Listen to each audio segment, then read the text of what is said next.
Hola, ¿qué tal? Buenas noches y bienvenidos al programa de esta noche de miércoles, último antes de un descanso que nos tomamos por Semana Santa. Mañana jueves no estaremos con ustedes, el viernes, bueno, no es habitual que estemos, pero tampoco, sábado y domingo tampoco, con lo cual nos volveremos a ver el martes. Mientras tanto, y mientras no, vamos con el programa de hoy, que hablaremos de elecciones, de Semana Santa, de muchas más cosas. Bueno, y como siempre, comienza con la cabecera.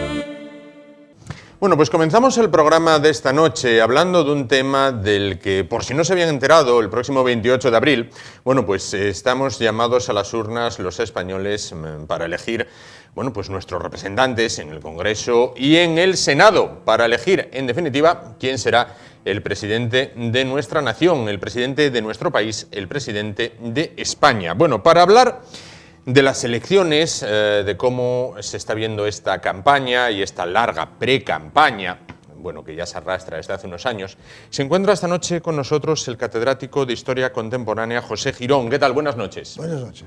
Bueno, en su opinión, ¿cómo se está desarrollando esta campaña? Bueno, estamos empezando la campaña oficial, aunque efectivamente tiene usted razón que llevamos meses y meses de pre-campaña. Sí. Pero estos últimos días parece que las cosas empiezan a ir mal, a mi juicio. ¿Por qué?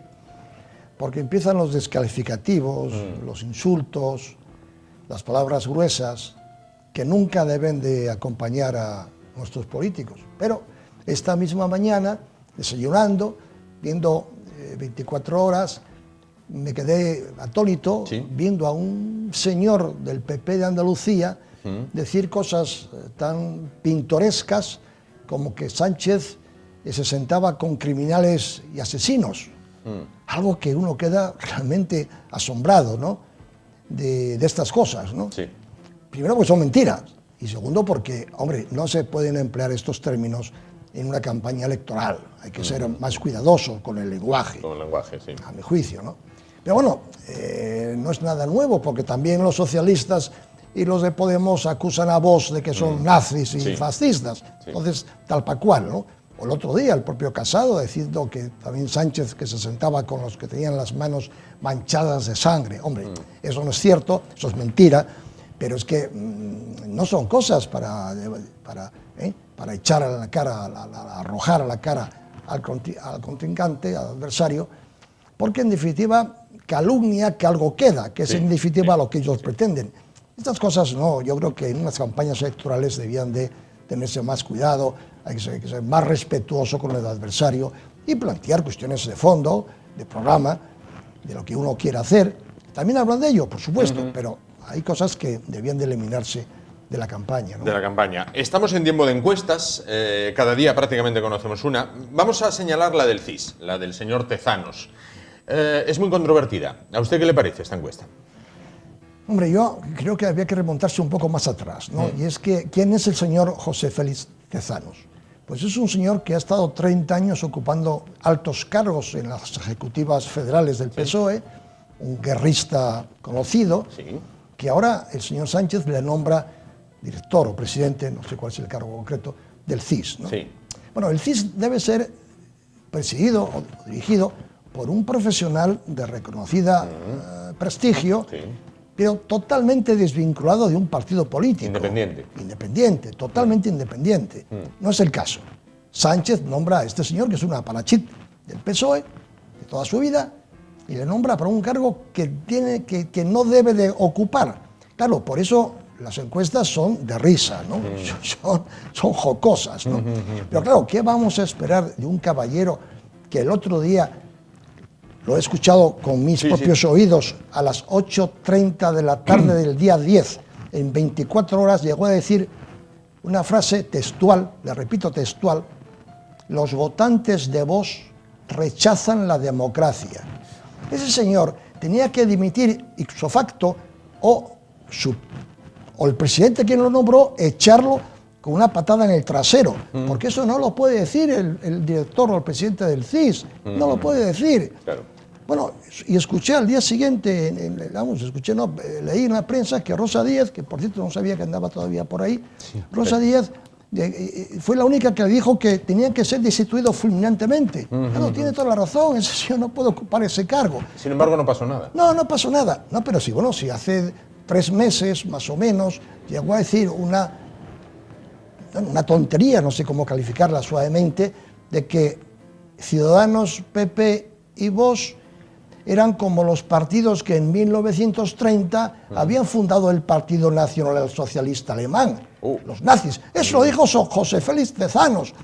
Está publicado en la prensa y no pasa nada. No pasa nada. Vamos, eso es un salvaje, ¿no? Eso es un borrico, ¿no?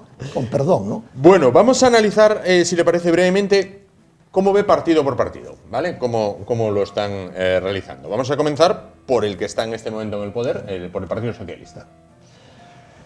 Bueno, pues vamos a ver, el señor Pedro Sánchez es un señor que fracasó en 2 elecciones generales, lo echaron de la presidencia del partido, se marchó por la puerta de atrás y volvió por la puerta grande. Hay que reconocerle un mérito. Sí. Luego, es un señor que logró ganar una moción de censura sin ser ni siquiera en ese momento diputado en el Parlamento, sí, cosa inédita en España, consiguió, gracias a una amalgama de 8 partidos, sí, que los votos suman y claro, le dio suficiente para ser presidente de gobierno. Hasta ahí, nada que objetar. Claro, yo, quizá por mi defecto profesional, me fijo en algunos detalles que normalmente a la gente no le importa. Pero claro, ¿cuál es su currículum profesional? Lamentable. Un señor que copió la tesis doctoral. Un señor que acaba de publicar un libro que firma, pero que no escribió él, como reconoce todo la propia autora del libro. Es una cosa fantástica, ¿no? Y ese señor debería haber dimitido, ex facto, bueno, en cualquier país civilizado de Centro Europa o Norte Europa, ese señor hubiese dimitido, como ha pasado casos en Alemania, en Inglaterra, en Holanda, en Suecia. Aquí no pasa nada, ahí sigue tan prepotente como siempre, porque es un señor prepotente, y quiere seguir otros 4 años más. Válgame Dios, como lo consiga, ¿no? Partido Popular. Bueno, tengo que hacer una referencia, o creo que hay que hacerla necesariamente al señor antecesor, ¿no? Sí. Al señor Mariano Rajoy, ¿no? Un caballero que el día 31 de mayo debería haber dimitido, no lo hizo. Con ello demostraba que le importaba un bledo su propio partido y España. Y le regaló la presidencia a Pedro Sánchez. Bueno, yo claro, ¿qué se puede esperar de un individuo que leía solo Marca, veía todos los días un partido de fútbol y jamás iba al cine? ¿Qué se puede esperar de un personaje así, no? Pues no se puede esperar nada bueno, claro. Le sucede a este muchacho, que se ve que el hombre, bueno, tiene otro talante, un hombre que viene más bien del equipo de Aznar, con buenas intenciones, un muchacho que yo creo que promete, yo creo que le falta un hervor, pero posiblemente, bueno, pues pueda ser un buen presidente de gobierno si se rodea de un equipo correcto, que le apoye. Bueno, puede ser un futuro, un buen futuro. Es una incógnita. A futuro. Ciudadanos. Ciudadanos.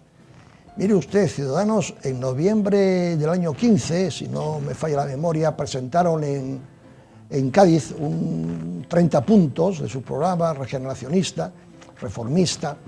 Querían suprimir el Senado, suprimir las diputaciones, reducir a la mitad los ayuntamientos, suprimir el Consejo General del Poder Judicial, es decir, algo realmente importante, reformar la ley electoral, cosas muy importantes que nos ilusionaron a muchos, entre ellos a mí, nos ilusionaron a mucha gente. Pero de repente, a pesar de que está ahí muy cerquita en el tiempo, pero yo creo que se olvidó de estas cosas, ¿no? Últimamente ya no habla de estas cosas, o apenas habla de estas cosas, ¿no? Yo creo que últimamente está como una veleta, ¿no? Gira a la izquierda, gira a la derecha, depende por dónde sople el viento. Claro, eso realmente no da confianza a los electores, ¿no? Y además, según los medios de comunicación, está últimamente al servicio de unos extranjeros, ¿no? Está al servicio de Macron y está al servicio de Soros, con lo cual, válgame Dios, líbrenos el señor de semejantes sujetos, ¿no? El Macron y el Soros. Y claro, si ahora, bueno, que por cierto, otro detalle, que ahora Albert ya no se llama Albert, según el BOE del 27 de marzo se llama Alberto. Entonces, claro, bueno, hay una falta de seriedad absoluta. Claro. Unidas Podemos. Bueno, yo creo que fue en su momento un aire fresco que llegó a este país necesario, este país, gente joven, bien preparada, bien formada. Criticaban al bipartidismo, lo cual era muy sano, muy bueno, pero con el tiempo yo creo que han ido poco a poco desinflándose, ¿no? ¿Por qué? Bueno, pues porque desprenden un cierto tufillo neocomunista, por una parte, sí. Se han cargado literalmente a Izquierda Unida, por otra. Que quizás fue a gusto también en el funeral, Izquierda Unida, sí. Por otra parte. Garzón. Garzón. Los militantes, los militantes no creo, ¿no? La cúpula quizás la cúpula sí. Yo tengo un buen amigo de Izquierda Unida y está que echa fumo, ¿no? Claro, lógicamente, ¿no? Pero es que además hay unos aires de prepotencia, ¿no? De personalismo, ¿no? Sí. Por parte de Pablo Iglesias tremendos, ¿no? Y luego, claro, el tema de la mansión. Entonces, estas cosas parece que no, pero desacreditan al personaje, sobre todo cuando es un partido muy personalista, sí. ¿No? Y luego, bueno, pues yo creo que recibió un voto muy alto de socialistas desencantados con su propio partido. Sí. Yo creo que ahora, como Sánchez se ha ido corriendo hacia la izquierda, yo creo que esos votantes socialistas van a volver al redil, con lo cual van a bajar, desde mi punto de vista, ¿no? Claro. Y nos queda Vox. Queda Vox. Del que todo el mundo habla. Sí, Vox. Bueno, yo creo que hace unos 6 o 7 meses casi nadie sabía quién era Vox, ¿no? O muy poca gente. De repente llega el 2 de diciembre, sí. Y llega la gran sorpresa, ¿no? De repente 12 diputados en el Parlamento andaluz. ¿Qué había sucedido? Bueno, pues que 400.000 personas, que no es broma, el 11% del electorado andaluz vota a unas siglas y a un partido que ya digo que prácticamente era desconocido. Pero, ¿por qué le votan? Porque, a mi juicio, lanza un mensaje que mucha gente estaba pensando en esas ideas y que no tenían a dónde ir, ¿no? Después de 30 años de monopolio socialista en Andalucía y un PP en Andalucía también pues casi desarticulado, ¿no? Con muy difíciles arenas, siempre lo tuvo muy difícil, ¿no? Particular a mayorías porque no tenía con quién pactar, claro. En cambio yo sí, con la Izquierda Unida, ¿no? O después con Ciudadanos. Sí, después con Ciudadanos. Claro, con Ciudadanos. Entonces esa gente votó a Vox. Entonces eso fue yo creo que una sorpresa muy grande y tengo la impresión de que la sorpresa dentro de 10 o 12 días va a ser mayúscula, no ya en Andalucía, sino a nivel de todo el país, ¿no? ¿Y por qué? Porque lanzan un mensaje con lo que muchas ideas de las que dicen, no todas quizá, pero muchas ideas son las que piensa el común de los mortales, la gente normal y corriente, que están pensando en cómo la inmigración no puede seguir así, cómo el tema de la ideología de género no puede seguir así, y una serie de cuestiones que son de sentido común, que los partidos del bipartidismo o de los demás no quieren ver, no quieren afrontar, y estos pues me parece que sí lo quieren afrontar, ¿no? Y por eso yo creo que van a recibir un voto muy importante y un número de escaños, desde luego, mucho mayor que el que dice el señor Tezanos. Bueno, la prensa ha perdido el poder que tenía sobre la ciudadanía de orientar el voto. Es decir, antes, bueno, pues las televisiones, las radios, la prensa escrita, bueno, pues prácticamente pastoreaban el voto. ¿Se está viendo, tanto en España como en el mundo, que esto ya no es así? Bueno, yo como soy un ferviente partidario de la prensa, ¿no? Del papel, ¿no? Aunque sea ahora también por digital, sí. Yo creo que todavía no ha perdido esa gran influencia. Bien es cierto que la televisión hace milagros, bien es cierto. Es más cómodo escuchar y ver un rato que no tener que sentarse delante de un periódico, leer o leerlo en digital, que todavía es peor, ¿no? Pero, no obstante, la prensa sigue teniendo un papel, yo creo que sigue siendo el cuarto poder, a mi juicio. Aunque reconozco que, insisto, que la televisión y los medios de comunicación en general lo reconocen, que la televisión se está convirtiendo, o ya se ha convertido, en el principal motor frente a la radio y a la prensa, ¿no? Pero la prensa sigue cumpliendo un papel muy importante, a mi juicio, ¿no? Hay crispación en esta campaña política, usted lo señalaba antes, pero hay una crispación con la que algunos hacen un paralelismo en el que ya se apela a las derechas y las izquierdas, como ocurrió antes del 36. Bueno, parece ser que sí, ¿no? Por desgracia, ¿no? No es el caso, lógicamente. Comparar esto con la Segunda República es absurdo, totalmente absurdo. Pero, efectivamente, hay en ambos bandos, en ambas partes, algunos resquicios, algunas ideas que van en esa dirección, ¿no? Lo cual, a mi juicio, insisto, creo que es un tremendo error y, sobre todo, que las nuevas generaciones no saben qué fue aquello, ¿no? Afortunadamente, ni lo saben ni les interesa lo más mínimo, ¿no? Es como hablar de Napoleón o de la batalla de Trafalgar, ¿no? Pero hay algunas dirigentes o algunos partidos que intentan meter el dedo en la herida, lo cual yo creo que es un lamentable fracaso desde ese punto de vista, ¿no? Hay que superar, pasar la página, por supuesto, pasar páginas como se pasó en su día y no volver a las andadas, que si Franco para arriba, si Franco para abajo. Mire usted, eso es ridículo, es absurdo. Pero bueno, es uno de los temas de la campaña. Vamos a sacar a Franco, vamos a sacar a Franco. Yo creo que son cuestiones más de marketing que realmente de que se lo piensen, pero claro, ahí están, ¿no? El tema, claro, los jóvenes dicen Franco, ¿y ese quién fue? ¿Y ese quién era? Claro. Y le importa, ¿no? Lo ocurrido el otro día en el País Vasco, cuando fueron a dar un meeting dirigentes de Vox y de Ciudadanos, es una señal de alerta. Lo ocurrido con la representante del Partido Popular en la Universidad Autónoma de Barcelona, o sin ir más lejos, aquí en el campus del Milán, también hubo altercados. Bueno, claro, enlazamos con lo que acabamos de decir hace un instante, ¿no? Efectivamente estamos en ocasiones con una crispación tremenda, que volvemos a hablar del principio de la tertulia, de la conversación, ¿no? De que no se puede insultar a la gente. Si no se puede insultar, mucho menos se puede ir ahí a armar follón e impedir el normal funcionamiento de la democracia, que es que la gente hable, y hable lo que quiera, respetando al adversario, pero respetándolo. Pero aquí no se respeta. Hay unos sectores del País Vasco o de Cataluña, bueno, o de aquí, esta propia ciudad, que no son demócratas. Eso es la demostración de que no son demócratas. Ellos no son demócratas. Pero claro, a mí estas cosas no me sorprenden, ¿no? Porque cuando el otro día vimos fotografías a través de la prensa, en mi caso, como ese grupito de agitadores de la Facultad de Geografía, de Filosofía y Letras de la Universidad de Oviedo, en el campus de Milán, llevaban una bandera roja con la hoz y el martillo, pues hombre, no engañan a nadie, ¿no? Son los estalinistas de siempre que van a acusar a otros de antidemócratas, pero si los que sois antidemócratas sois vosotros, que sois estalinistas, eso es más puro antidemocracia que se pueda suponer. Ahí no engañaban a nadie, andaban con la bandera roja, con la hoz y el martillo. Claro. Sí, sois un atajo de...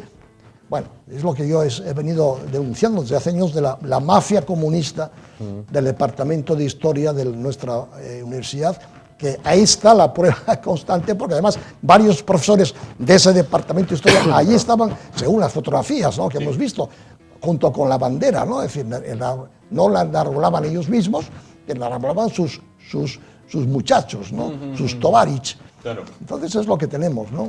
Claro. El 28 de abril, ¿votamos un modelo de Estado con Cataluña en el horizonte?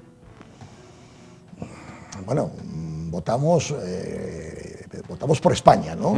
Eso para empezar, ¿no? Votamos por un presidente de gobierno que tenemos ahí varias opciones, ¿no? Lógicamente, si el centro-derecha constituye gobierno, es decir, presidido por Casado, con apoyo, es decir, con coalición, con Ciudadanos y con apoyo de Vox, o bien Sánchez reedita su amalgama del día 1 de mayo del año pasado, ¿no?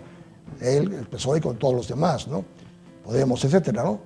y que da esa otra opción, da esa tercera alternativa, que hay algunos medios que la están fomentando, de ellos Pedro J. Ramírez, ¿no? Desde el Español, de la alianza, la coalición entre PSOE y Ciudadanos. Sí.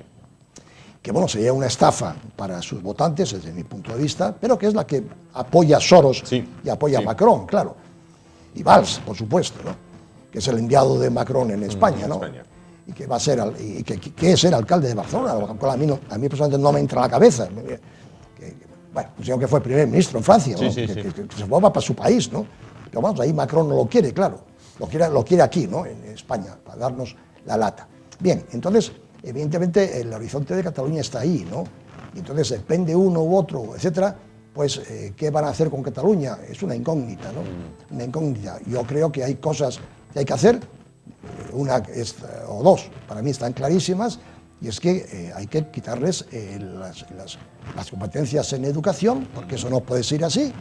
No puede ser así, quitarles el tema de la televisión autonómica, que parece ser que es un medio de propaganda inaudito, y esas dos cuestiones, pero claro, hay que hacerlo, sí, pero es que se tenía que haber hecho hace 20 años. Ya, me dicen, no, es que hay que hacerlo ahora, sí, pero hace 20 años, entonces ahí está la responsabilidad del PSOE y del PP, que no lo hicieron, que eso se nos olvida. En su momento. Claro. Dos cuestiones para finalizar. La primera, si tuviera que predecir un resultado... Yo no soy adivino. Pero más o menos... No, yo creo que sea quien sea, mejor, quiero decir, no quien gane las elecciones, que parece que las va a ganar el PSOE en cuanto al número de escaños, ¿no? Eso yo ahí no entro, ¿no? Más o menos, ¿no? No, pero el tema fundamental no es quién va a ganar las elecciones, sino quién va a poder formar gobierno. Ese es el tema central, ¿no? El día 29, no el 28, sino el 29. Entonces, ¿qué va a pasar? No soy adivino, ¿no? Pero lo que sí tengo la impresión es de que forme gobierno PP o forme gobierno PSOE, con sus ayudas, sus coaliciones correspondientes, lo van a hacer por la mínima, ¿no? La horquilla va a ser muy ajustada, sea uno o sea otro, ¿no? Claro. Luego, en un país como España, con, lo dicen algunos, 17 reinos taifas, ¿son más importantes las autonómicas que vienen después que estas nacionales? Son distintas, ¿no? Son muy diferentes, ¿no? Porque en estas la gente vota también ideología, vota también a las personas, por supuesto, pero vota más ideología, ¿no? Más derecha, más izquierda, más conceptos nebulosos, en definitiva, pero bueno, conceptos. En cambio, en las autonómicas y en las municipales votan las personas, los electores votan a las personas. Sí. Votan a, pues eso, pues a Mayada o votan a quien sea, ¿no? Sí. Votan a las personas, ¿no? ¿Por qué? Porque están más cerca de uno, ¿no? Están mucho más cerca del elector, ¿no? Yo creo que son elecciones de diferente grado, de diferente perspectiva, y la gente se acerca más a su propio representante, ¿no? Como pasa en otros países, como en Inglaterra o en Estados Unidos, donde el votante está más cerca, en Francia, donde está más cerca de su representante, que no en unas generales donde, bueno, es una cosa etérea, ¿no? Donde, bueno, se conocen a los cabezas de lista, pero ya el segundo y el tercero nadie sabe quiénes son, ¿no? En cambio, en las municipales y en las autonómicas, pues bueno, hay más, yo creo que hay una conexión mejor y mayor entre los políticos y los electores, ¿no? Pues todo se despejará en primera instancia el 28 de abril. Después ya las siguientes, y así llevamos pues unos cuantos años saltando de comicio en comicio. Vamos casi más al colegio que cuando éramos chiquillos. Entonces, pues José Girón, catedrático de Historia Contemporánea, muchísimas gracias por estar con nosotros esta noche. A ustedes. Gracias. Muchas gracias. Nos vamos muy rápidamente a publicidad para continuar el espacio de hoy. Volvemos en un minuto. Hasta ahora.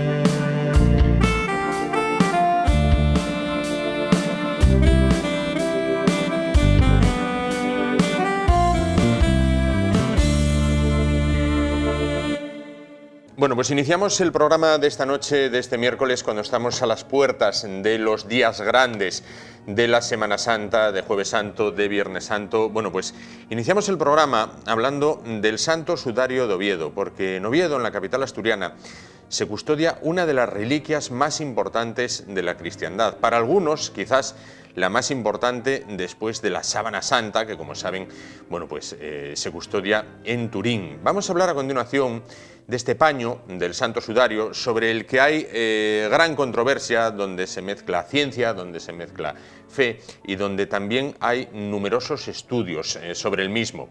Bueno, para hablar de este asunto se encuentra esta noche con nosotros Jesús García Iglesias. Él es catedrático jubilado de la Escuela de Minas de Oviedo e investigador del Centro Español de Desindonología. ¿Qué tal? Buenas noches. ¿Qué tal? Buenas noches. Bueno, pues entonces, vamos a empezar con la pregunta que seguro todo el mundo se hace cuando aborda este tema, ¿no? ¿Cubrió el Santo Sudario de Oviedo el rostro de Cristo?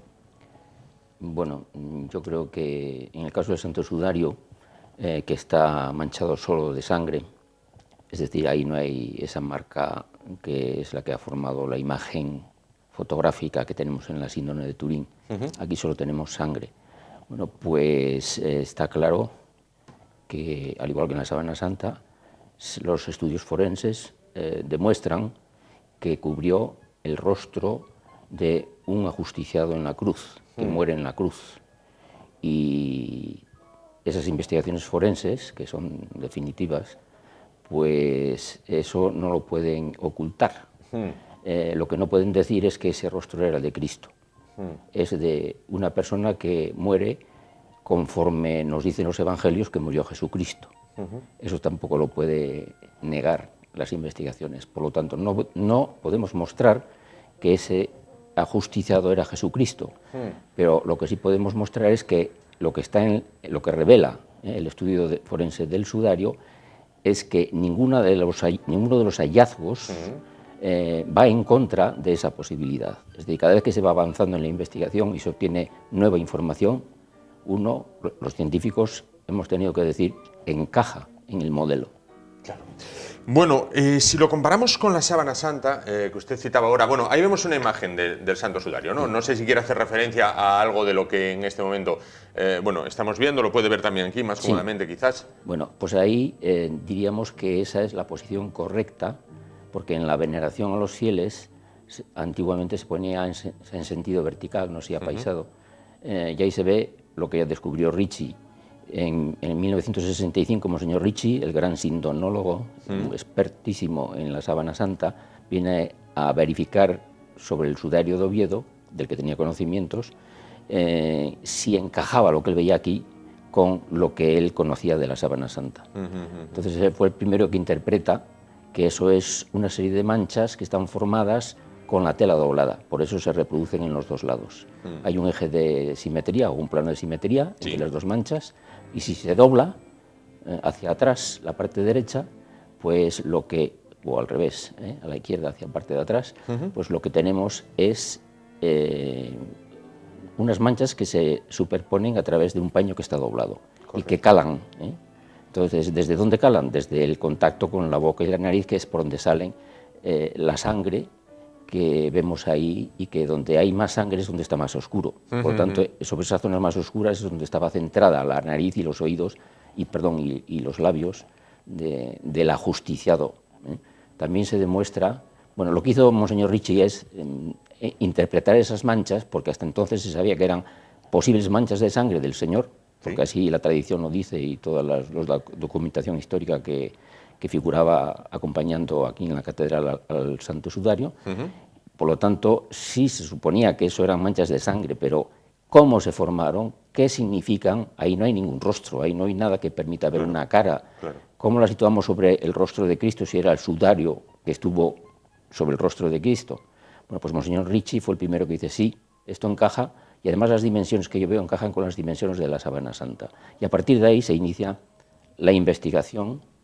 Diríamos que él levanta la liebre, aconseja que se haga un estudio forense, que se estudie con detalle la sangre, etcétera, y desde entonces pues hay algunos intentos que no llegaron a cuajar para analizar si era verdaderamente sangre humana, etcétera, y, es decir, para hacer un estudio forense Sí, a sí. fondo y moderno, ¿no? Y entonces es cuando interviene luego ya a finales de los años 80 el Centro Español de Sindonología pidiendo el permiso y creando un equipo de científicos de diversas especialidades, y sobre todo a la cabeza de ese equipo iba un gran forense, Delfín Villalain, catedrático de Medicina Legal de Valencia, ya recientemente ha fallecido, y él fue el que corrió con la gran responsabilidad de hacer toda esa investigación forense y dirigirla. Sí, o sea que eso sería como se presentaba en aquel momento el sudario, por esa cara. Claro. Bueno, vamos a ir avanzando, veremos más imágenes. La tela, el paño que ahí veíamos, ha sufrido a lo largo de los años, de los siglos, intoxicaciones, lo que sí, los científicos llaman intoxicaciones. ¿Cuáles son las principales que presenta? Bueno, nosotros la llamaríamos más que intoxicaciones en sentido técnico, porque intoxicación parece que hay un poco ahí de nombre sensacionalista, ¿no? Es contaminación. Contaminación, en este caso. O sea, ¿Qué factores contaminantes son los principales? En el caso del sudario. Sí. En el caso del sudario, y ya lo avanzo, se hicieron datación por carbono 14 y dio siglo VII.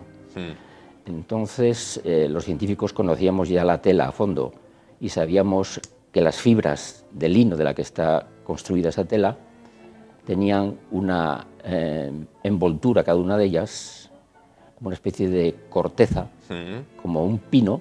Si yo lo corto, tengo el tronco, que sería fibra sana, y la corteza, que es ya material muerto, que cumple unas funciones vitales, estupendas para el pino, pero eso ya no es madera. Bueno, pues las fibras estas son todas como un pino, en donde la corteza es un recubrimiento generado por biodegradación, por microorganismos que han colonizado la tela y que están ahí, muchos de ellos actuando. Entonces, toda esa corteza es de generación posterior a la edad del interior, de lo que es la fibra, sana, lo que es la parte que está no atacada, no modificada, no biodegradada. Entonces, la biodegradación implica un aumento de la proporción carbono 14, carbono 12, que es lo que se utiliza para datar. Claro. Si yo quemo y destruyo y todo el carbono lo analizo y veo la proporción carbono 14 a carbono 12, puedo datar. Pero si yo le añado un material más reciente, ese tiene una edad más joven. Tiene más proporción carbono 14 a carbono 12 que la fibra de origen. Por consiguiente, cuando se analiza y se quema esa fibra para sacar el carbono, se saca el de todo. La parte interior sana, no contaminada, y la parte exterior contaminada. Por lo tanto, me va a dar una media entre la edad original y la más reciente, que corresponde a esa costra añadida. A esa corteza. Pues eso ocurre siempre que se hace análisis en telas de lino, en concreto, porque estamos refiriéndonos a telas de lino, y eso ha ocurrido también en la sábana santa, porque yo he estudiado algunas muestras de las fibras de Oviedo y comparándolas con fotografías, porque no he tenido en mi mano muestras de la sábana santa, pues eso se ve perfectamente, que esa costra existe en las dos y son fibras muy comparables por ese aspecto de biodegradación, y por lo tanto se podría decir que en ese aspecto cabría decir que tendrían una antigüedad similar. Bueno, pues entonces, en el caso centrándonos otra vez en el Santo Sudario, cuando se obtuvieron los resultados del análisis por carbono 14, que se hicieron 2 veces, lo hizo un equipo italiano, Monseñor Ricci, con sus ayudantes, de una muestra que se había llevado de aquí, entre los años 65 y 77, 1965 y 77, él estuvo aquí, vino a Oviedo 2 veces, y con permiso del arzobispo, por supuesto, se llevó unas muestras para hacer estudios de la sangre y del carbono 14. Y entonces lo que ellos también obtuvieron siglo VII, y la muestra que se analizó por parte del LEDICES, remitiendo también a un laboratorio competente, pues americano, pues también dio siglo VII, repite la edad. Decía que los canónigos, cuando les dijimos, da siglo VII, hubo una especie de conmoción general, ¿no? Porque lo que ellos esperaban era que dijésemos, ha dado siglo I, o primero, segundo. Era una aproximación muy grande para decir, oye, pues esto puede ser auténtico, ¿no? Pero cuando dieron siglo VII, los periodistas enseguida cogen el rábano por las hojas y dicen, falso, esto es del siglo VII, no puede ser del siglo I, luego no puede ser el sudario de Cristo. En cambio, los científicos, conociendo esa situación de las fibras biodegradadas, lo que explicabas, dijimos, fenomenal, esto encaja perfectamente con las conclusiones que nosotros sacaríamos sin la datación por carbono 14, porque nosotros diríamos, no nos puede dar siglo I, porque si nos da siglo I sería falso. Claro. Claro, entiendo. Entiendo entonces que el carbono 14 no es una prueba tremendamente fiable, como en muchas ocasiones se nos hace ver, ¿no? Bueno, pues está claro que no. Nosotros hemos experimentado también con fibras de estas para lavarlas y quitarles esa costra conforme al protocolo que siguen en los laboratorios de datación por carbono 14, ¿sí? Y hemos constatado, cosa que ellos no verifican, porque ellos se someten a un protocolo estándar, y no verifican si los efectos han sido totales o no totales de limpieza. Tiran para adelante, dan por supuesto que sí, para otros materiales les da resultado y es correcto, pero hemos verificado, y hay más estudios hechos por arqueólogos, que demuestran que telas o materiales orgánicos, que en este caso el lino es un material orgánico, ¿no? Pues cuando se analizan por carbono 14, suelen dar edades más jóvenes que las edades que los arqueólogos establecen por criterios de datación arqueológica. Entiendo. Y los arqueólogos dudan mucho de la oportunidad de emplear este método de carbono 14, o lo hacen con grandes reservas, y en cuanto los resultados no les encajan con los datos, diríamos, históricos, arqueológicos, pues entonces desechan la datación de carbono 14 y no la admiten como válida. Como válida. En la Judea o en la Palestina del siglo I, ¿qué función tenían estos lienzos, estos paños, cuando una persona era crucificada? Bueno, la sábana santa está claro que es una mortaja, o sea, es como lo que cubren el cuerpo muerto en el sepulcro. Una vez que lo llevan al sepulcro, pues allí lo que cubre es, la extienden, lo ponen encima y la parte sobrante la vuelven sobre la cabeza y se envuelve el cuerpo. Se envuelve, es decir, queda totalmente cubierto. Es una mortaja. Por lo tanto, lo que necesitan es un lienzo de una anchura, tiene 1,30, una cosa así de anchura, y una longitud de 4 y pico. Entonces, lo que necesitan es adaptarse a las dimensiones de un cuerpo. Y si no, lo que tendrá que tomar son dos lienzos o 3, los que sean, ¿no? O sea, que emplean lienzos, y en este caso concreto emplearían lo que sería una síndone, una sábana, ¿no? En el caso del sudario de Oviedo, ese es un sudario como los que podían llevar los judíos de la época, como llevamos hoy un fular, ¿no? Por ejemplo. Y lo puedo emplear para secarme, o para abrigarme la garganta si hace frío, o para ponérmelo como turbante, ¿no? Bueno, pues sería una cosa así, y que lo emplean para cubrirlo ya cuando está en la cruz, porque ya está muerto y está empezando a echar, tiene un gran edema pulmonar, y entonces está rebosando líquido que al final muere pues porque no puede respirar, absolutamente asfixiado. Muere porque se le para el corazón, pero fundamentalmente por esa falta de oxígeno y de no poder respirar, ¿no? Bueno, entonces, los judíos, a un rostro de un ajusticiado, la ley les exigía cubrirlo para que no se viese sufriente, porque impresiona a cualquiera, ¿no? Evitar algo desagradable, ¿no? Y también porque lo que pretendían quienes se lo pusieron era evitar el vertido de los fluidos sanguinolentos que salían por la boca y el oído y la nariz, porque para los judíos eso es como el alma, ¿no? Es decir, es una parte sustancial del cuerpo, de la persona, y no podían tolerar, aquello les repugnaría muchísimo, ¿no? Y por tanto se lo ponen también para contenerle no es hemorragia porque ya está muerto, sino son fluidos que están saliendo como sale un cadáver de una persona que muere con una neumonía, porque también tiene un gran edema pulmonar similar, y ese efecto lo querían evitar, y por lo tanto lo que estaban también era empapando con ese lienzo, con ese sudario, pues toda esa sangre para que no se vertiese y no cayese hacia el suelo, ¿no? Claro. Bueno, lo hemos visto, yo creo, cientos de veces en el cine, lo vemos también en representaciones pictóricas. La crucifixión que practicaban los romanos con sus reos, ¿es una muerte extremadamente cruel? Bueno, pues parece que sí. Eso no hace falta si pensamos en Jesucristo, pues él hacía movimiento y se ven los regueros de la sangre que se ven en la sábana santa, cambiando de posición, forzando los brazos enormemente y también apoyándose, porque si no, no podría tirar hacia arriba, no podría hacer el Cristo como un gran gimnasta, ¿no? Sí. Entonces tendría que moverse. ¿Y por qué lo hacía? Porque no podía respirar y tenía que buscar el... tratar de aire, exactamente. Claro. Entonces lo forzaría enormemente y eso le haría sangrar, doler, porque estaba además, los clavos clavaban nervios. Y de hecho, ese clavar los nervios le hace retraer los pulgares hacia adentro, y por eso luego la imagen que vemos en la sábana santa, los pulgares están ocultos, cuando deberían estar. Si estuviese relajado y muerto y tal, tranquilo, los tendría para afuera. Claro. Pues ya los tenía contraídos desde la crucifixión, y así, cuando alcanzó el rigor mortis muriendo en la cruz, pues quedaron con el rigor mortis y por eso están ocultos en esa imagen, que es la fotografía negativa del cuerpo que cubría la sábana santa, ¿no? Claro.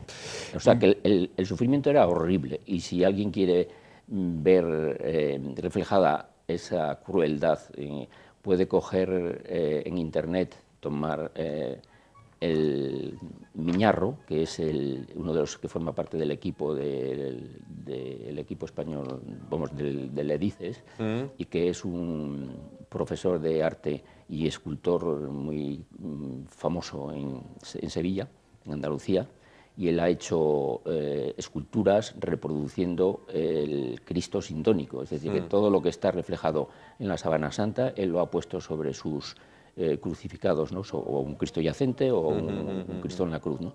Y él no exagera nada, es decir, es realista y le da a la sangre el color que la sangre tiene cuando en esos momentos estaría saliendo o habría manchado en las heridas del cuerpo de Cristo, y por lo tanto alguno puede decir que exagerado. Pues no, mire usted, no es nada exagerado. Claro. Cuando hablamos de todas estas manchas de sangre, tanto en el sudario como en la sábana santa de Turín, ¿sería posible detectar un ADN? No, eso se ha desechado por varias razones. Primero, porque el ADN se va deteriorando muchísimo y es muy difícil de una sangre tan antigua, muy degradada, es decir, es como un edificio en que se ha demolido todo y los ladrillos quedan sueltos cada uno por su lado y muchos se han perdido. Entonces reconstruir ese edificio de nuevo va a ser muy difícil. Eso por un lado ya, pero además, y se ha intentado, pero se ha obtenido un resultado que no es posible interpretar.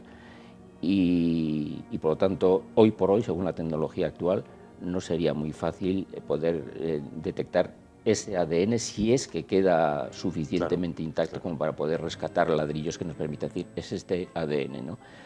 Eso por un lado, pero es que además esta tela, hasta hace bien pocos años, hasta el 13 me parece que fue, que es cuando se hizo la restauración de la Cámara Santa, y se ha puesto en condiciones de custodia modernas, para evitar el que los microorganismos puedan seguir comiéndoselo y para evitar que la luz le dé, etc. Entonces, ahora mismo en esa tela hay ADN de infinidad de personas, desde los primeros discípulos que lo manipularon, o ya antes, los que lo habían manejado, si es que era usada, aunque fuese nueva, habría ahí ya ADN de muchas personas. Es más, los investigadores que hemos estado trabajando sobre él, aunque tengamos guantes y una máscara y lo que sea, no podemos evitar que nos caigan escamillas de nuestra piel que estamos soltando por todas partes. Entiendo. Pues seguro que hay ADN hasta mío. Claro, claro. Bueno, 3 veces al año se puede visionar, digamos, en directo, en vivo, este Santo Sudario que se custodia en la Catedral de Oviedo. Una dentro de muy poco, ¿no? Sí, sí. Llamaría la atención, vamos a responder esas preguntas para que la gente que quiera pueda visitarlo y venerarlo o simplemente curiosearlo si no le produce ninguna inspiración especial, ¿no? En cualquier caso, impresiona como documento histórico, porque los forenses no han mentido cuando dicen que eso ha sido fruto del contacto del lienzo con un crucificado al modo romano, pero en el que además de crucifixión, porque ha habido muchos crucificados pero no tantos, es decir, no había colecciones de crucificados para escoger y hacer cada uno lo que quisiese con alguno de ellos, o experimentos para falsificar lo que fuere, ¿no? Este lienzo está claro que reproduce eso, el modelo de un crucificado, o que es fruto de haber estado en contacto con un crucificado ya en la cruz, luego el descendimiento y luego el traslado al sepulcro, porque eso el forense lo determina perfectamente y ve cómo se han formado las manchas, sucesión en el tiempo, primera esta, después esta, qué dirección lleva, por qué, porque está en vertical, porque está en horizontal, porque le vuelven, porque le voltean, etc. Entonces, incluso determina cómo algunas de esas manchas están formándose con la presión de una mano, un puño, que está sosteniendo la tela y sirviendo de tapón, exacto, ¿no? Contra el rostro, ¿no? Entonces, todas esas cosas se ven ahora porque las ve un expertísimo forense y con toda la tecnología moderna para poder interpretar esas cosas. Esas cosas no se podían falsificar, por supuesto, en el siglo XIV y mucho menos en el siglo VII.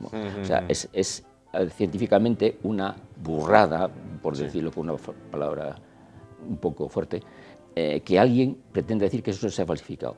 Cuando menos tendría que haber sido alguien que ha cogido a una persona, lo ha crucificado al modo romano y lo ha sometido a todos los movimientos que hoy sabemos que se han producido porque el forense los ha deducido. Pero nadie hubiese dicho, bueno, vamos a responder a qué modelo de falsificación. No sé, y menos en el siglo VII. ¿Quién iba a saber datos forenses sobre lo que es un... nada? Entonces, hablar de falsificación es absolutamente falso. Por lo tanto, tendría que haber sido alguien que, con un crucificado de verdad, hizo lo mismo que dicen que los datos históricos nos dicen que pasó con Cristo, y tendría que ir reproduciendo todos esos datos. Tendría que cargarse una persona y crucificarla, ¿verdad? Sí, por ahí empezando, O sea, que no parece muy lógico eso. Entonces, este lienzo que tenemos en Oviedo, pues es, junto con la sábana santa, las dos reliquias más importantes de la cristiandad. Por lo tanto, cualquiera que... En Asturias hay gente que no sabe que esto existe. Y por supuesto no ha ido nunca, gente creyente incluso y practicante, que ha ido a ver, a mirarlo, aunque sea por un poco de curiosidad, no digo ya a venerarlo, ¿no? Bueno, pues tradicionalmente en Oviedo se viene exponiendo para la veneración de los fieles el Viernes Santo, después de los oficios de la tarde. Y hasta luego, mañana, sí. No, exacto, pasa mañana, sí. Y después también dos fechas en septiembre. 14 de septiembre, que es fiesta de la Santa Cruz, y 21 de septiembre, que es una semana después, que coincide, que es el día de San Mateo, pero no es porque sea el día de San Mateo, sino porque era el final del jubileo, que es toda la semana esa, del 14 al 21, entonces el comienzo y el final, también en la misa de ese día, al final exponen a la veneración de los fieles esto que está siempre oculto en la Cámara Santa, y que esos días lo sacan. Entonces es evidente que aunque solamente sea por curiosidad histórica, que tengamos aquí, hay quien dice que incluso es más importante que la sábana santa, yo digo que no, en mi opinión, es opinable, porque aquí hay mucha más sangre que en la sábana santa. Aquí hay sangre abundante. La Cámara Santa tiene manchones de coágulos que había en el cuerpo. Pero lo que tiene la sábana santa es la fotografía de aquel rostro, de todo el cuerpo, ¿no?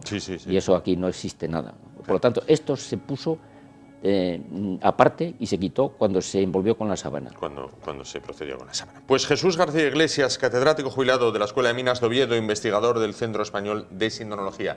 Muchísimas gracias por estar con nosotros, bueno, y especificarnos, aclararnos, bueno, contarnos qué es lo que nos cuenta pues, este paño que se custodia en la Catedral de Oviedo, conocido como el Santo Sudario, y que el próximo viernes, pues ya lo ven, pasado mañana, pues unos por fe, otros por curiosidad, otros por investigación arqueológica o simplemente por poder decir algún día, bueno, pues yo lo vi, yo lo tuve delante, bueno, pues lo van a tener in situ en la Catedral de Oviedo. Muchísimas gracias por estar con nosotros esta noche.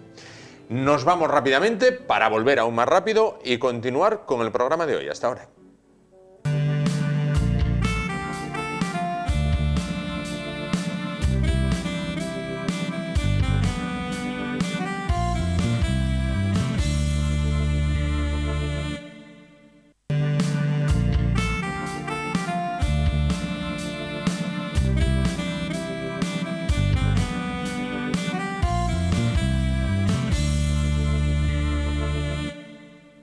Bueno, pues vamos a continuar el programa de esta noche, ahora que nos encontramos, bueno, pues a muy pocas fechas de lo que son los días más importantes o más señalados de la Semana Santa, Jueves Santo, Viernes Santo, Sábado Santo, Domingo de Resurrección. En este caso, vamos precisamente a hablar del concepto de la resurrección. Jesucristo resucitado, certezas y nueva teología de la resurrección. Bueno, para hablar de este asunto se encuentra esta noche con nosotros, bueno, pues un viejo conocido de esta casa. Se trata del Padre Elías, sacerdote y parapsicólogo. ¿Qué tal? Buenas noches. Hola, Juan. Muy bien. ¿Y tú y tu familia? Bien, bien. Todo bien. Me alegro. Perfectamente. Y usted, ya veo que he hecho un mozo, he hecho un chaval. Bueno, nueva teología de la resurrección, estructurada en 3 puntos, me decía, ¿no? Bien.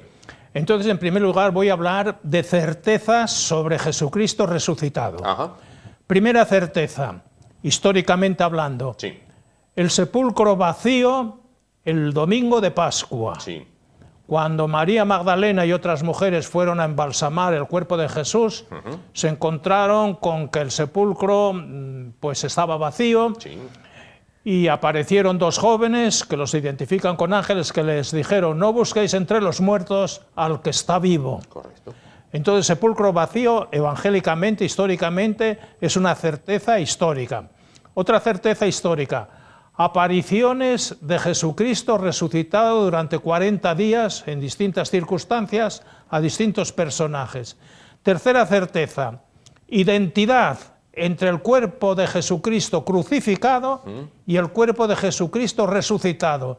Conservan las llagas, las heridas de las manos, de los pies y del costado. Sí. El apóstol Tomás, que no creía en el resucitado, cuando le dio la oportunidad de meter sus dedos en sus llagas, cayó rendido por la evidencia. Señor mío y Dios mío. Cuarta certeza: diferencias esenciales entre el cuerpo crucificado y el cuerpo resucitado. Hay 2 hechos, 2 fenómenos, 2 comportamientos de Jesucristo resucitado totalmente imposibles para un cuerpo físico, un cuerpo normal. Primera experiencia: entra en el cenáculo con las puertas y ventanas cerradas, Sí. sin abrirlas. Un cuerpo físico, para entrar en una habitación, necesita puertas abiertas, ventanas abiertas o un boquete abierto en las paredes. No puede atravesar la materia opaca sin romperla. Un cuerpo resucitado puede atravesar la materia opaca, lo mismo que hoy la física cuántica nos dice que un neutrino puede atravesar un bloque de acero de miles de kilómetros de espesor, porque no interacciona con la materia física. Sí. Otro hecho del cuerpo resucitado, imposible en un cuerpo físico, es la ascensión. Jesucristo resucitado, un buen día, se elevó por las alturas hasta desaparecer por encima de las nubes, desafiando la ley de la gravedad que rige toda la materia física. Por la materia física el cuerpo es atraído hacia abajo y no hacia arriba. Y finalmente, otro hecho históricamente cierto: la fundación y la expansión del cristianismo histórico. Es totalmente imposible que un judío crucificado y no resucitado hubiera creado el cristianismo con este éxito que ha tenido durante 2000 años, ¿verdad? Porque un judío crucificado y no resucitado hubiera quedado tan olvidado como los otros 2 judíos que murieron en la cruz con él. Y como tantos otros que crucificaron en la época. Por supuesto. Entonces, en aquellos tiempos, un judío crucificado era un maldito de Dios, ¿verdad? Un blasfemo, un ser insoportable, ¿verdad? Era un ser subversivo, totalmente alocado. Bueno, que un ser loco haya creado el cristianismo, que dura 2000 años, con más de 1.200 millones de cristianos, 266 papas, cada día del año tiene un santo cristiano, O más. no hablemos de congregaciones de monjas, de curas, de frailes. Todo este movimiento del cristianismo histórico tiene su fundamento sólido en la victoria de Jesucristo sobre la muerte y en la esperanza de los cristianos en la supervivencia de la conciencia más allá de la muerte física. Bien, entonces, me deja usted fuera de toda duda que Cristo hubiera resucitado, pero me presenta una nueva teología de la resurrección. Muy bien. Entonces doy 3 datos, 3 novedades sobre la nueva manera de entender la muerte hoy. Primero, morir es resucitar, es tener experiencia y evidencia de vida sin muerte, de tener experiencia y evidencia de conciencia y de alma fuera del cuerpo físico. Correcto. En otro cuerpo que San Pablo lo llama cuerpo espiritual, o otras ciencias lo llaman cuerpo supraluminoso, ¿verdad? Pero que es un cuerpo totalmente desconocido en la tierra y en la ciencia. El cuerpo que nos espera en el más allá, para sustituir al cuerpo físico. Pero esto es, en el mismo momento de morir, vivimos una experiencia que llaman el primer sentido paranormal que se despierta en el resucitado, en el muerto que pasa a la otra dimensión, sí. Es el sexto sentido. Sí. El sexto sentido es el sentido capaz de percibir fuera de la influencia de los sentidos corporales. Leer un libro sin abrirlo, o leer una carta dentro del sobre, ¿verdad? Sí. O predecir el futuro y acertar, ver los acontecimientos futuros o ver las cosas ocultas e invisibles. Bueno, ese es el primer sentido que se despierta cuando pasamos de... La conciencia pasa de estar en el cuerpo físico a estar en el cuerpo espiritual, en el más allá. Otra imagen de la muerte actual, morir es un nuevo nacimiento de la conciencia y del alma. Por el nacimiento biológico nos separamos del cuerpo de la madre. Sí. Durante 9 meses hemos vivido en dependencia absoluta del cordón umbilical de nuestra madre. Hemos evolucionado dentro del seno materno, del útero materno, embrión y feto. A los 9 meses, si no salimos de ese ambiente, nos morimos. Sí. No podemos evolucionar más allá de los 9 meses. Bueno, entonces el cuerpo, la muerte física, nos libera de la prisión, de las limitaciones que nos impone el cuerpo físico. Sí. Pongo otro ejemplo del águila, por ejemplo, enjaulada. Sí. Tiene alas con una capacidad de vuelo y de ascenso increíbles, pero dentro de la jaula no puede experimentar la capacidad de vuelo que tienen las alas. Para experimentar la capacidad de despliegue, de vuelo, de altura que tienen las alas, necesita abandonar la jaula. Sí. Dentro de ese ambiente cerrado no puede desarrollar toda la capacidad de desarrollo que tienen las alas. Bueno, y finalmente la muerte hoy día se entiende como entrada en otra dimensión de desarrollo mental, ético y espiritual totalmente imposibles dentro del cuerpo físico, mortal y limitado. Es decir, ¿es una evolución, me quiere decir? Una evolución, no solamente una evolución, sino una evolución más rápida y sin límites.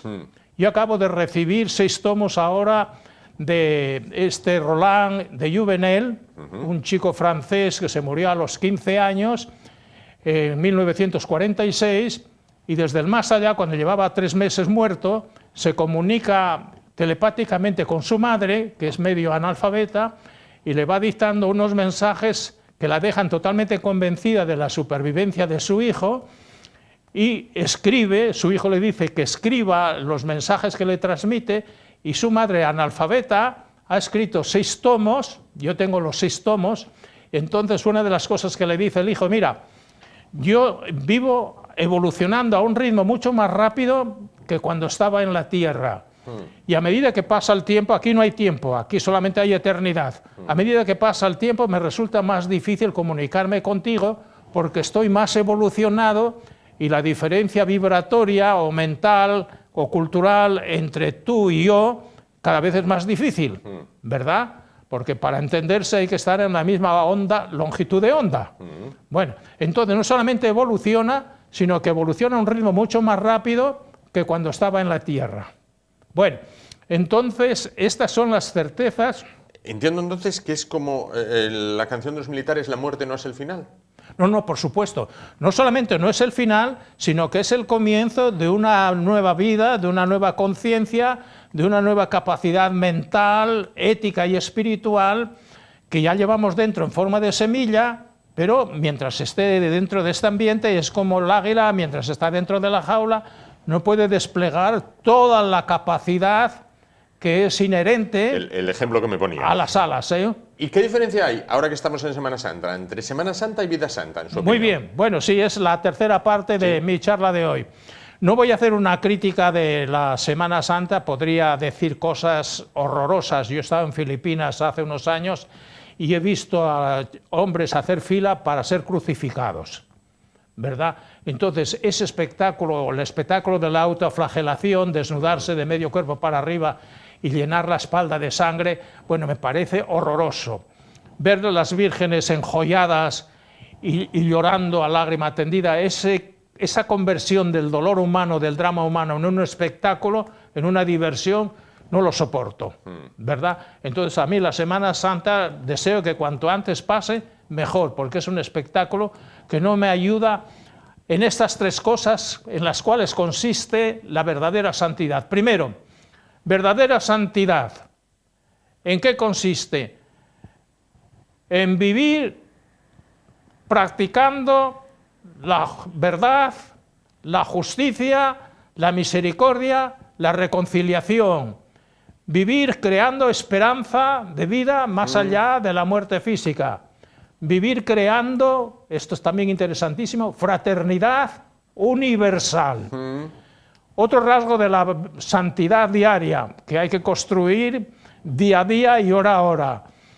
Vamos a ver, creer en el Dios de Jesucristo, porque hay muchas imágenes de Dios que no son cristianas, ¿verdad? Sí, sí. Aristóteles, por ejemplo, tenía la imagen de un Dios que llaman el Dios metafísico, no el Dios humano o el Dios plenamente hombre que se manifestó en Jesucristo. Entonces, ser santo, vivir creciendo en santidad, es vivir creciendo en semejanza con Jesucristo, en sus relaciones con Dios, con el hombre, con la mujer y con sus crucificadores, que murió perdonando a los que le mataban y les ponía y le pusieron en la cruz.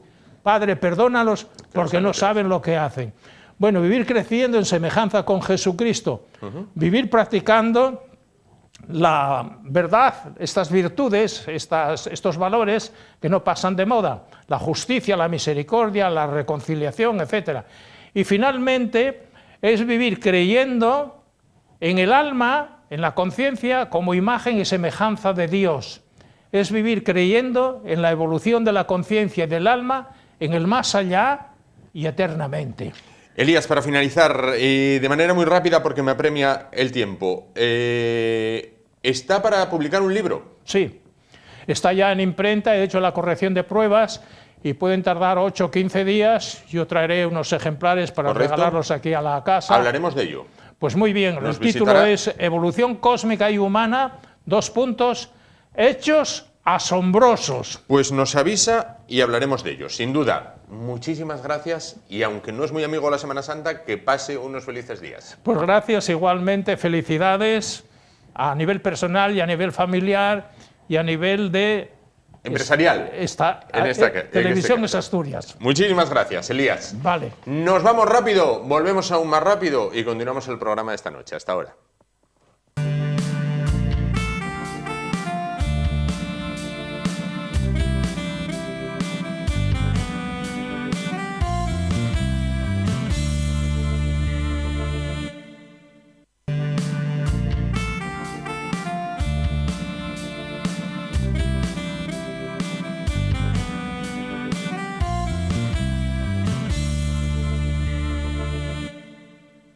Bueno, pues continuamos en esta noche de miércoles previa a Semana Santa. Vamos a continuación con nuestro habitual espacio Inclusión.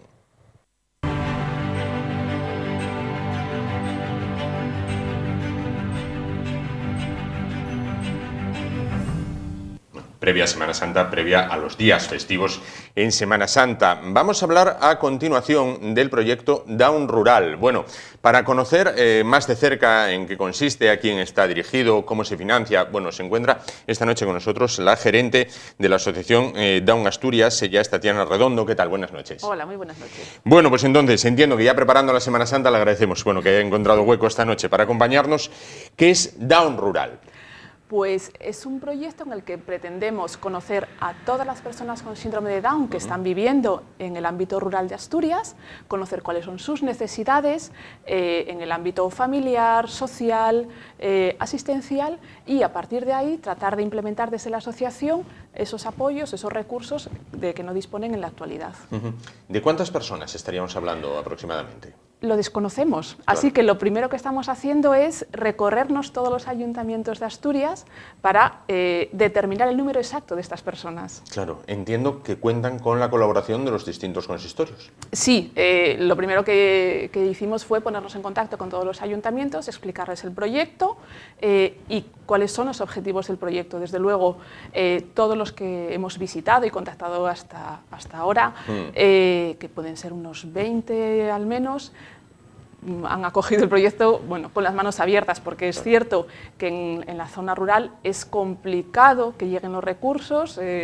Estamos ahora escuchando todos los problemas que hay de tipo poblacional, pero bueno, ese despoblamiento también implica una reducción en los pocos recursos que hay y un desplazamiento. Bueno, es una pescadilla que se muerde la cola. Cuanto menos gente hay, menos recursos y se va retroalimentando. ¿Qué podría aportar este programa a los chicos, a las chicas, a las personas, en definitiva, Down, que viven en esa zona rural? ¿Sería igualarlas al menos sí, a lo los de Oviedo, Gijón, que Avilés? pretendemos es acercar los recursos que ya estamos facilitando en la zona centro, Oviedo, Gijón, Avilés, y desde el año pasado nos acercamos un poquito a la zona rural en San Martín del Rey Aureli, pero acercar estos mismos recursos que ya tiene la población de la zona central de Asturias hacia las salas y hacia la zona rural. Claro. Estamos habituados en Asturias, yo creo, que las salas vengan al centro a por los recursos, y aquí lo que intentamos es justo hacer lo contrario. Claro, descentralizar un poquito, ¿no? Efectivamente. Descentralizar e igualar en este caso. Bueno, ¿cuándo se pone en marcha? ¿Hasta cuándo? O sea, ¿qué vigencia tiene? ¿Cuál es la financiación del programa? Bueno, comenzamos en febrero de este año, hace relativamente poco. Lo que tenemos previsto es que durante todo este año se haga esta labor, primero de contacto con ayuntamientos, contacto con agentes sociales de la zona, visita a cada una de las familias y a cada una de las personas con síndrome de Down, valorar cuál es su situación actual, qué recursos tiene, qué recursos le faltarían, y establecer un plan para cada una de estas personas. Claro. Esto nos va a llevar todo este año. Y a partir de ahí, ya de cara al año próximo, será cuando implementemos ya los apoyos, los recursos, los programas que se necesiten en cada una de las zonas. ¿La financiación iría de acuerdo a? Pues la financiación de este proyecto está financiado íntegramente por la X Solidaria. Por la aportación a entidades sociales que se hace con la cruz que marcamos todos nosotros en el IRPF. Bueno, ahora que estamos en tiempos de IRPF, bueno, Márquenla. conviene sin duda recordarlo. Bueno, pues ya saben, un motivo más a la hora de decidir la X que marcamos. Bueno, pues ahí lo tienen, ¿no? Vamos a ver, recientemente han celebrado ustedes la campaña La importancia de tenerte. Sí. Bueno, ¿cuál fue el resultado de esa campaña? Muy positivo, muy positivo, no solo a nivel de Asturias, sino a nivel nacional, con mucha repercusión, especialmente en los centros educativos, donde incidía la campaña, y donde creemos que es básico, que desde pequeños, desde bien pequeñitos, los niños se acostumbren y se habitúen a que hay diversidad, a que hay personas diferentes, a que hay personas distintas y que todos formamos parte de la sociedad. Nosotros en Asturias, por nuestra parte, difundimos actividades y propuestas de actividades a todos los centros educativos de Asturias. La acogida fue excepcional, muchísimos se sumaron a esta propuesta y nos agradecieron además el poder trabajar con su alumnado desde esta perspectiva de la diversidad. Claro. ¿Se logra romper el marco teórico y dejan de ser ciudadanos de segunda? Bueno, En ellos se van dando pasos, En ellos está. se van dando pasos, sí, se van dando pasos. Poquito a poco, poquito a poco. Aquí tenemos las elecciones dentro de, nada, 15 días. Sí. Y bueno, ya sabemos que a día de hoy ya todos pueden acceder al voto, aunque desde la Junta Electoral Central han sacado un escrito, facultando a los presidentes de mesa un poco a que valoren si la persona con discapacidad que llega a la mesa consideran que tiene facultades para emitir su voto, y en caso de que no sea así, pongan una pequeña señal al lado de su nombre. Bueno, no entendemos muy bien por qué, porque Para empezar, no es fácil distinguir a una persona con discapacidad y sin discapacidad, a no ser que tenga, bueno, pues en este caso síndrome de Down, que es puede ser más evidente, y después, bueno, a cualquiera de nosotros tampoco nos hace ningún tipo de evaluación examen, para no. llegar a emitir nuestro voto. Claro. Esperemos que en estos 15 días que quedan, bueno, esto quede atrás y Se bueno, supere. y superemos esto y todos puedan ejercer el voto si lo desean. Porque ¿quién faculta al presidente de mesa para ser evaluador? Quiero decir, presidente de mesa podemos ser cualquiera. Podemos ser cualquiera de pero nosotros. no todos estamos facultados para evaluar si una persona puede ejercer el voto o no. Yo no me considero facultada. Yo no soy quien para decidir quién lo puede ejercer. Entonces, bueno, nada, esperemos que eso, que quede atrás y que bueno, rectifiquen. Bueno, se acerca Semana Santa. La tenemos ya ahí mañana ya. Ya no queda nada. De descanso, mañana de descanso, hasta el lunes, bueno, pues no volvemos. Actividades para Pues los chicos de la asociación. en Semana Santa también descansan un poco los chicos. Ajá, aprovechan para viajar con sus familias. Los días previos a Semana Santa sí que tenemos actividades intensas. Acaban de llegar hace nada de un fin de semana, un spa maravilloso de los que vienen todos muy relajados para reincorporarse a sus proyectos, a sus actividades diarias, a su logopedia, a su trabajo, y estos días son un poco de relax. Ya a la vuelta cargamos pilas otra vez y retomamos todos los proyectos de la asociación. Claro. En la temporada pasada del programa, bueno, pues conocíamos de cerca a algunos de los integrantes de Down Asturias, de las personas Down en Asturias. Muchos de ellos estaban integrados o comenzaban a integrarse en el mercado laboral. Sí. Bueno, ¿es quizás el mayor reto, una vez que ya alcanzan la edad adulta, el poder integrarse en el mercado laboral, el romper quizás esos prejuicios, esas barreras a la hora de los contratos? Es un reto muy importante. Para ellos es un gran paso. Es un gran paso. El otro gran paso es el independizarse. Claro. Independizarse entre comillas, siempre con pequeños apoyos, cada uno de los que necesite, pero ese es el otro gran paso. Desde luego, el empleo, la responsabilidad que implica, la normalización que supone el ir a trabajar con el resto de tus compañeros y compañeras, el tener tu sueldo, tus planes propios. Tu responsabilidad. Tu responsabilidad, efectivamente. Hay estas cosas y estas tareas que dependen de mí, solo las hago yo. Yo o las hago bien o las hago mal. Tengo que hacerlas yo y son solo mías y yo soy responsable de esto. Es un gran paso, es un gran paso. Todos los chicos que se acaban incorporando al empleo, lo que dicen las familias es que en un mes maduraron más que en 5 años. Claro, claro, lógico. A la hora de la contratación, bueno, pues quizás sea algún empresario, alguna empresa que le pueda generar dudas. ¿Vale? Dudas, por otra parte, que, bueno, Sí. que pueden ser, ante el desconocimiento Razonables, previo, pueden desde ser luego. lógicas y razonables. Bueno, ¿qué decirles a esas personas bueno, que encima de la mesa tienen 20 currículums y uno más que deben de tratarlo igual, ¿no? Tienen que tratarlo igual. Deben de buscar cuál es la mejor persona para este puesto de trabajo. ¿Quién puede hacer estas funciones mejor?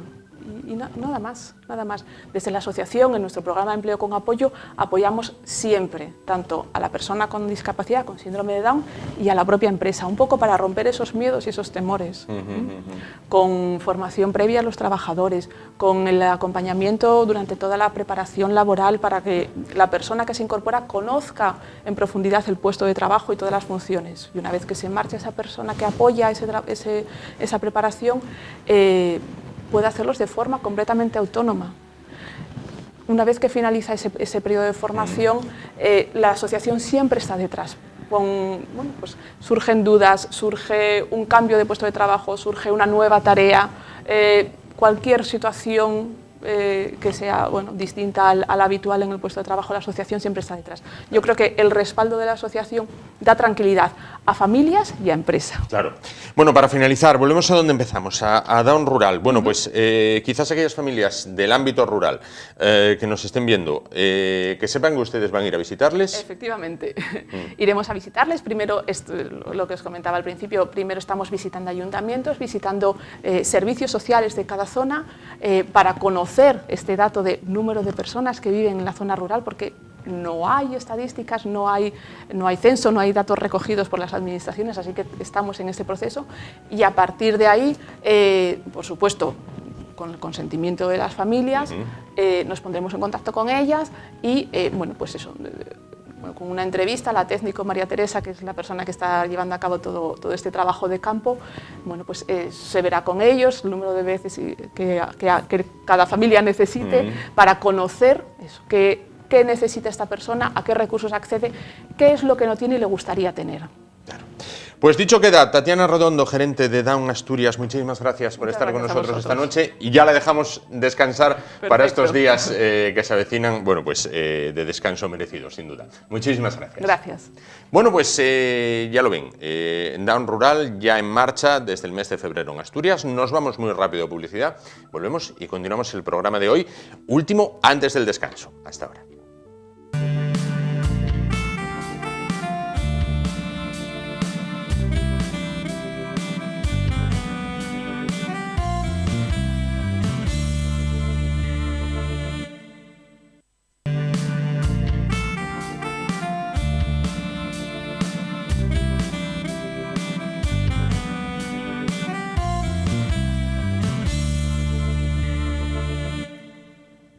Bueno, cuando yo era tremendamente joven, y con esto continuamos el programa de esta noche, había un eslogan que decía: quien mueve las piernas mueve el corazón. Bueno, yo no sé si era verdad, si era mentira.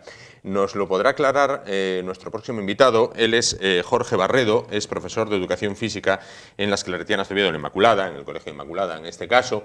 Bueno, ¿qué ponen en marcha en este centro lo que es la segunda semana de la Educación Física? Bueno, Jorge, buenas noches. Buenas noches. ¿Quien mueve las piernas mueve el corazón? Sí, es un buen eslogan y un poco a través de esta Semana de Educación Física es lo que intentamos hacer ver, no solo a nuestros alumnos y alumnas, sino también a toda la comunidad educativa, de toda la sociedad, porque nuestro objetivo es una educación física para todos, para todas y para toda la vida. Es muy importante que cuando pasen a partir de los 16 años que abandonan ya nuestro cole, bueno, y cada vez más con 18, 19, que hay un periodo en el que hay bastante abandono en la práctica de actividad física, pues que intentar inculcar unos valores que les permitan continuar, claro, y que sea una educación física para toda la vida. Una educación física que no tiene que ser que el chico que, por ejemplo, practique fútbol tenga que ser Messi, no, simplemente que practique.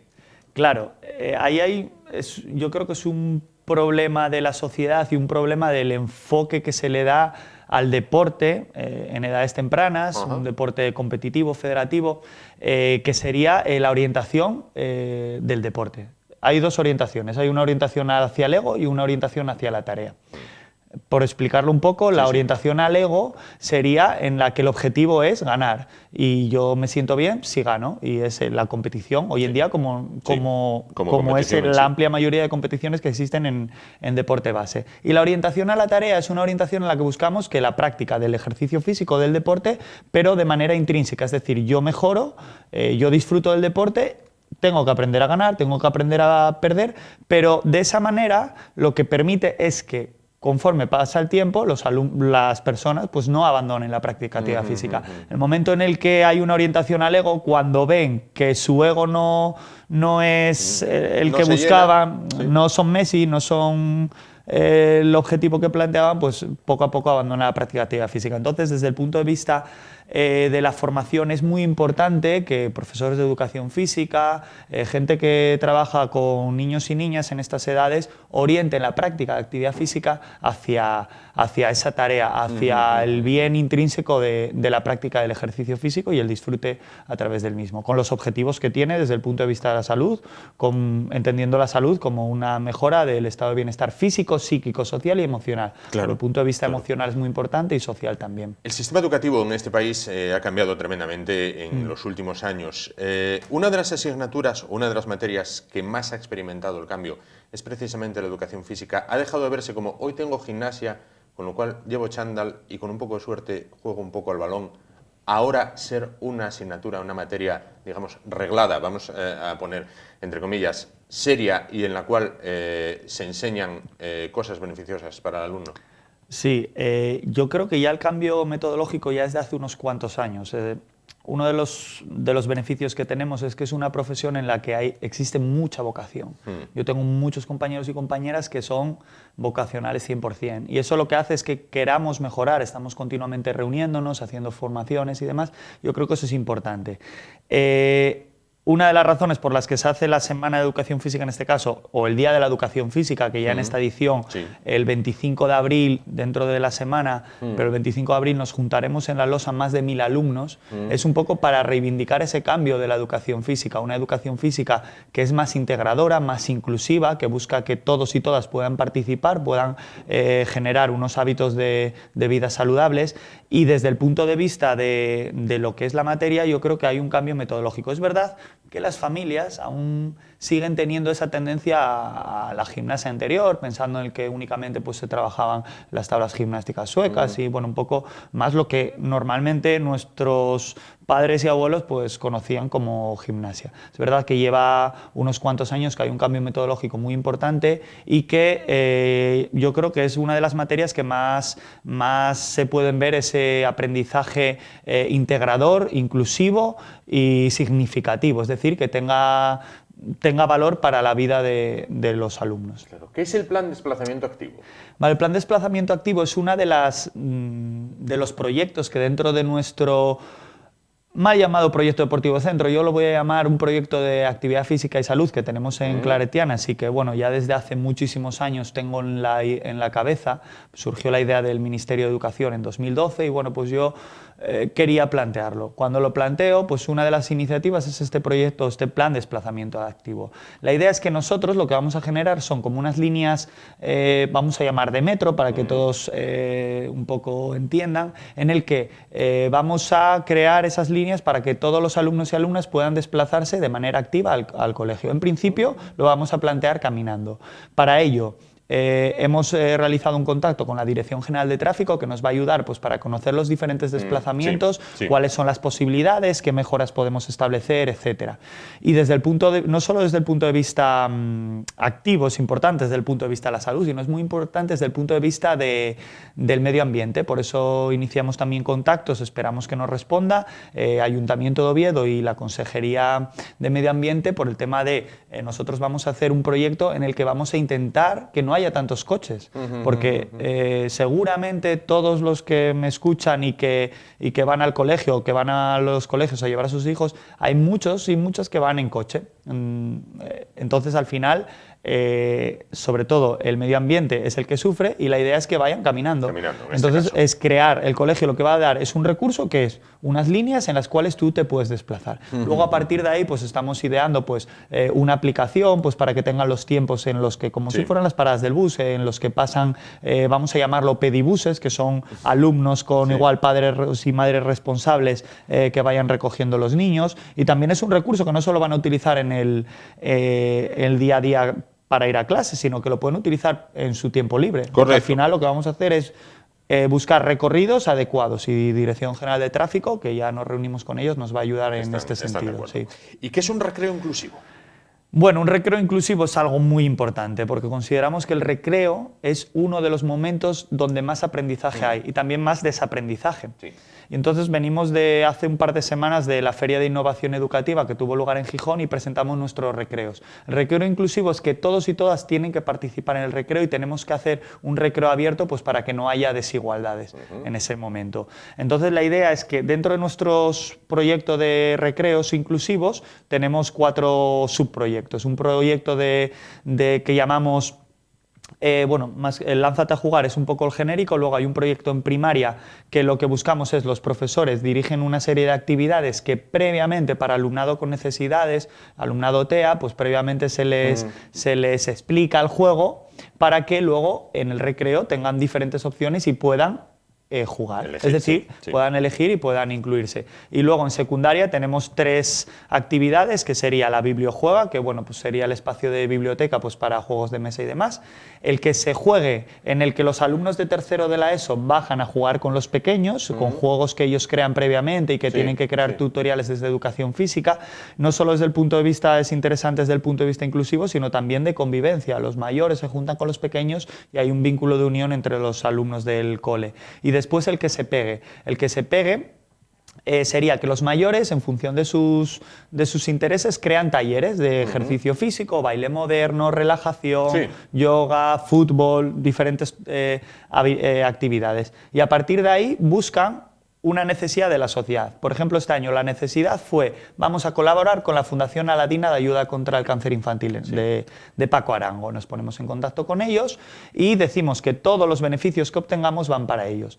Para participar en los recreos, ¿qué tienen que hacer? Pues los alumnos de secundaria lo que hacen es pagan un dinero, se les da unas monedas que llamaron Parises, porque bueno, nuestra fundadora es París, María Antonia París, y entonces con esos billetitos pues pueden acceder a los diferentes talleres y todo el dinero va a la Fundación Aladina. Esto es innovación porque es un proyecto de aprendizaje-servicio. Nosotros tenemos un aprendizaje y damos un servicio a la sociedad. Tengo que decir, lo único que el que se pegue y que se juegue es una iniciativa que ya surge y que está en muchas partes de España y surge de una profesora andaluza que es Gloria Herrero. Oye, una cosa que me interesa a mí, ¿qué es apadrinar un sedentario? Bueno, apadrinar un sedentario, esto sí que es propio. Porque si pones sedentario en el diccionario, tal vez aparezca yo. En este caso. Bueno, pues entonces yo te voy a explicar. Apadrinar un sedentario es una dinámica que yo planteo a mi alumnado de secundaria, en el que les digo que para redondear la nota o para subir la nota pueden apadrinar un sedentario. Bien. Primero, ellos no tienen que ser sedentarios, tienen que cumplir lo que establece la OMS de, vamos a ponerles a ellos, están hablando de 30 minutos diario, 1 hora diaria de actividad física. Sí. Si ellos lo cumplen, lo que tienen que hacer es buscar en su alrededor gente que sea sedentaria, que no cumpla los requisitos. Ya en adultos serían, vamos a hablar de 150 minutos semanales, más o menos. Entonces, si ellos lo cumplen, pues lo que tienen que hacer es acompañarles durante mínimo un mes, que es lo que yo les pido. Además, me lo tienen que registrar, tienen que hacer una encuesta previa, el apadrinado, una encuesta posterior de cómo se sienten y demás. Y luego, la idea es que mis alumnos son el primer agente de salud, es decir, ellos van a ser un motor para la sociedad. ¿Por qué? Porque van a ayudar a familiares, amigos, a que adquieran un estilo de vida activo. Entonces es un poco como que se adhiera a la gente a un estilo de vida activo. Entonces yo siempre animo a mis alumnos que apadrinen a sedentarios, no solo desde el punto de vista de salud, sino también desde el punto de vista de la convivencia, porque al final apadrinan a un padre o una madre y también son momentos que viven juntos. Entonces yo creo que es interesante desde el punto de vista físico y desde el punto de vista social. Bueno, Jorge, hablábamos antes de lo que es la evolución que ha tenido la asignatura. La asignatura de educación física ha dejado de verse también como la de... Bueno, es que no me va a suspender educación física. Si me aprueban matemáticas, lengua, historia y ciencias naturales, a ver, no me va a venir ahora suspendiéndome educación física. Esta se da por aprobada. ¿Esto se ha desterrado? Hombre, yo creo que realmente no es la calificación no es lo importante, que hay una diferencia entre calificación y evaluación. Yo incido mucho en la evaluación, es decir, en el que ellos, el aprendizaje les sirva para algo. Es cierto que hay pues, alumnos que sí, que pueden suspender y demás, pues porque no llegan a unos requisitos que al final son los que nos pide la Consejería de Educación a través de un currículo. Pero me interesa más sobre todo el tema de la evaluación, es decir, que el aprendizaje sea significativo, que todos los aprendizajes que tengan, que les sirva para su vida. Es decir, el hecho que trabajamos algún deporte, pues igual pues no juegan, vamos a poner, ahora mismo estoy trabajando con ellos un deporte alternativo que es Ultimate, que es con el frisbee, bueno, es bastante conocido en América. En Estados Unidos. Entonces, bueno, yo lo que me interesa es sobre todo pues ahí en esos aspectos, el trabajo en equipo, la mejora, diferentes, bueno, todo está con rúbricas, es decir, ellos tienen que ir evaluando, tienen que reflexionar, muchas veces nos reunimos al final de la clase, aspectos positivos, aspectos negativos, dime con nombres y apellidos aspectos positivos de tus compañeros. Los negativos no me digas el nombre, porque al final lo que buscamos es un buen ambiente, el generar un buen ambiente de grupo y muchas veces se consigue, otras veces no, pero es un trabajo que tenemos que lidiar con ello y bueno, pues al final son adolescentes y es complicado, pero bueno, pues yo creo que los resultados poco a poco voy mejorando. Soy relativamente nuevo, llevo 8 o 9 años en la profesión y bueno, pues al final pues año a año intento innovar, intento mejorar. Sin duda. Bueno, pues esa semana de la educación física, ¿arranca el día? Arranca el día 22, con una charla que es de igualdad de género y mujer, de igualdad de género y deporte, mejor dicho, en el que estarán 2 exalumnas que son deportistas, Patricia Álvarez y y Alba Cotarello, y además estará Sara Lolo, que es campeona de todo en hockey, es la mejor deportista del año 2018, bueno, 2017 se dio el premio, el galardón en 2018, y realmente seguro que es muy desconocida. Entonces vamos a analizar el por qué una persona con esa formación, que además es una persona muy formada y con ese nivel, pues al final es desconocida para la amplia mayoría de la población. Entonces empezamos el día 22, seguimos hasta el día 29-30 de abril, que finalizamos con el duatlón solidario que celebramos en el Parque San Julián. El programa está en la web del colegio, en oviedo.colegiosclaretianos.org, y bueno, pues en ahí Facebook, lo pueden redes consultar. sociales, podéis consultar toda la información. Pues muchísimas gracias, Jorge Barredo, profesor de Educación Física de las Claretianas de la Inmaculada de Oviedo y vicedecano del Colegio de Educación Física, en este caso. Muchísimas gracias. Gracias, y pues gracias por darme cabida en este momento, y invitaros a todos también al Día de la Educación Física, que desde Colef Asturias planteamos el día como 25. Curiosidad, Sí. invitados estamos, como curiosidad, ¿se sigue haciendo el test de Cooper? ¿Se sigue haciendo el test de Cooper? Yo no lo hago, no. Bendito seas, en este caso. Menos mal. Muy bien. Sí que buscamos, hay un protocolo que es el protocolo Alfa, el proyecto Alfa, en el que hay pruebas de rendimiento que son rendimiento más asociado a la salud. Es decir, es muy importante esto, 30 segundos. Sí. La idea es que a través de una batería de pruebas físicas, en este caso la batería Alfa, que está estudiada de la Universidad de Granada, nos dan unos resultados que, poniéndolos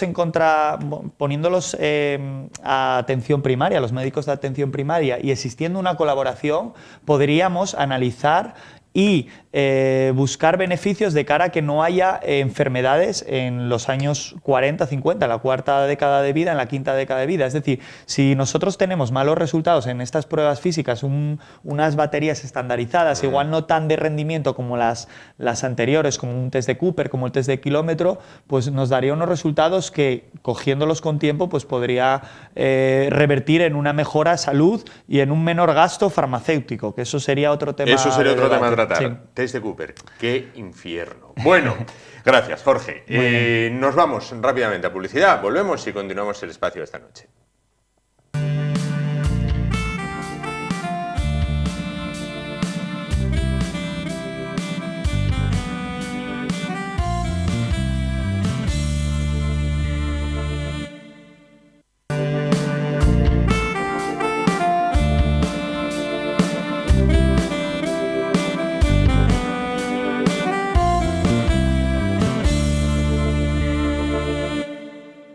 Y con el ejercicio, con la educación física, llegamos al final del programa de hoy. Nos vamos, como les decíamos al inicio, volvemos el martes. Mañana nos toca descansar. Gracias por su atención. Disfruten de las vacaciones aquellos que tengan la suerte de tenerlas y muy buenas noches.